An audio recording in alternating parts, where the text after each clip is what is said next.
Good morning. Good morning. Okay.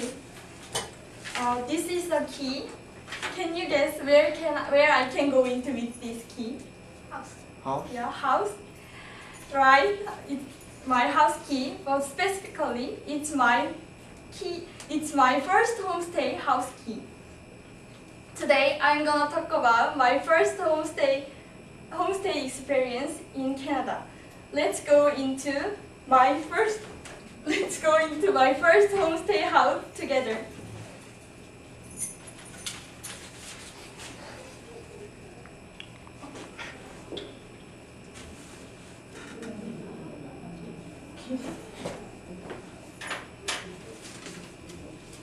The story begins in April 7th. I cannot forget the day, April 7th. It was another ordinary Sunday, except it was the day I was supposed to leave my first homestay. My host parents, John and Ed, and I overslept until 10 a.m. and we ate honey-flavored Cheerios, which Ed had bought for me. And suddenly, we got a phone call that my next host mom would pick me up around noon. We already knew that we would have to say goodbye that day, but the moment came earlier than I had expected. After getting the call, we pretended to act like nothing would happen. We just sat on the couch, watching Colleen as usual. 5 minutes after 12, the doorbell rang. I loaded my luggage into my new host mom's car and hugged John and Ed. Suddenly, I burst out crying because I felt the same emotion that I had felt when I had to say goodbye to my mother leaving Korea.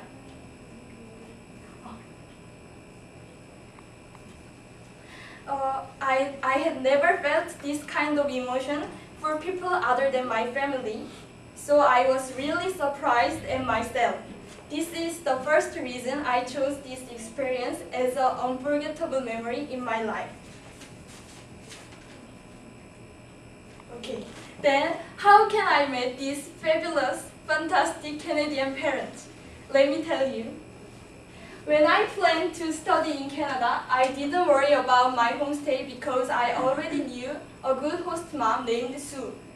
In her house, my sister had lived 5 years before. I planned to live there from March 20th. However, I found out that another student would live there until April 5th. Suddenly, I had no place to stay. For 3 weeks, Sue suggested I stay at her friend Joan's house. So I didn't know anything about her, but I willingly accepted her suggestion because I had no choice. On March 20th, Sue picked me up at the airport and we talked a lot about my sister on our way to Joan's place. It made me feel like I had known her for a long time. However, everything changed when I entered Joan's place. After saying hi each other, we sat on the couch, not knowing what to do. The living room was filled with an awkward silence. That was the first moment we met. However, we got along with each other much more than I had expected. I have lots of good memories with John. John and I did everything together. We made supper together, we did housework together, we took a walk together, we went shopping together, we baked cookies and cakes together. 1 week after I arrived there, I called her mom and she called me M. Among these memories, I will not forget 2 things for the rest of my life. The first thing happened on the Easter holiday. On that day, I noticed a basket hanging on my door. I asked them what it was. They said I had to do Easter egg hunting because they had hidden 13 gifts the night before. I was so touched imagining them hiding the gifts late at night after I had gone to bed. This is 13 gifts. I found them.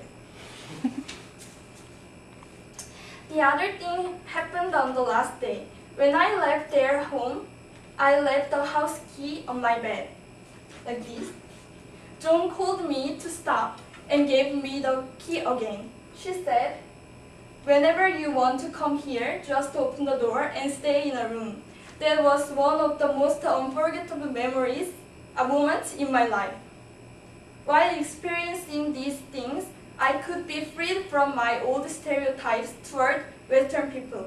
I've been told that Western people are too individualistic, but I've never felt that way. This is the second reason I chose this experience.